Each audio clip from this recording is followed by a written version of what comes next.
Video games don't need to be lengthy to tell a story. All you need is a good atmosphere and a game design so simple, even a kid can finish it. What that game company accomplished was more than just a serene social space for strangers, and Journey showed that. With just 2 hours of your time, you can finish Journey in one sitting. It's a calming game, perfect on a rainy weekend with a hot cup of coffee in hand. To this day, indie games compensate for their minimal budget for an impactful narrative and relatable characters. Night in the Woods manages to hit those marks with a strong story tackling the problems of growing up. This 9-hour coming-of-age story is a great game when you're feeling introspective. Explore the fascinating environment Alec Kaloka and his team presented, and get to know the many locals with their very own stories. Of all the games in this list, this one takes the cake for being the quickest game to finish. If you can spare an hour and a half of your time, you can lose yourself in an island paradise full of unbothered inhabitants. Explore the wilderness, discover treasures, and just soar across its autumnal landscape. For more game rankings, visit our website at whatoplay.com. Video game cats are all the rage right now, and Stray puts the feline fanatics into a frenzy. Making our way across this vast post-apocalyptic world is not a cakewalk. Thankfully, we are a cat, and we can do a lot of things humans cannot do. Stray's 5 to 6 hours of game time is not too short, not too long. It's a perfect balance of story and adventure that doesn't overstay its welcome. But be warned though, it's an emotional gut punch once you reach its climax. Before there was It Takes Two, A Way Out existed.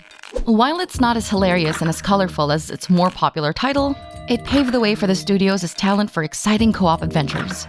For 6.5 hours, you and your buddy are gonna fight tooth and nail to escape the clutches of the law. It goes from simple tag team efforts to high-stakes shootouts where screaming at each other is a recommended move. Limbo and Inside. Playdead's 2 award-winning platformers fit the list well. Both Limbo and Inside are 3.5 hours of bizarre platforming titles. Its monochromatic worlds offer a story that leaves a lasting impression once the credits roll. Solving puzzles and escaping from hopeless situations are the game's common theme. Like Little Nightmares, these games don't drag you too long in its unique and terrifying worlds.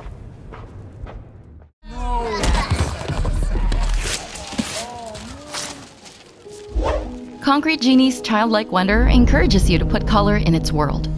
Using the DualSense controller, paint the streets with magical ink, and create imaginary friends to accompany you in its 5-hour campaign.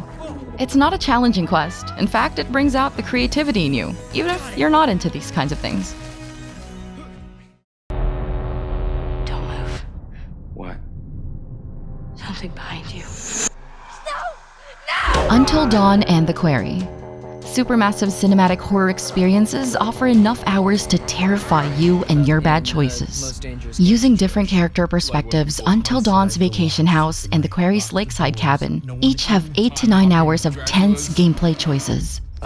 Being stalked by a sinister threat and unveiling plot twists are the game's bread and butter. Sure, you can always replay a chapter to ease those regrets, but you've already soiled your own experience. Pete, does this job ever get easier? Some of it, yeah. Spider-Man Miles Morales. Insomniac's standalone chapter to Peter Parker's web-slinging protege.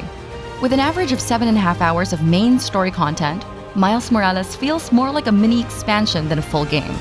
But even with that short runtime, it's still a fantastic PlayStation 5 title that showcased a self-contained story all while building up Miles' next adventure. We can't wait for Spider-Man 2. Sorry, mate.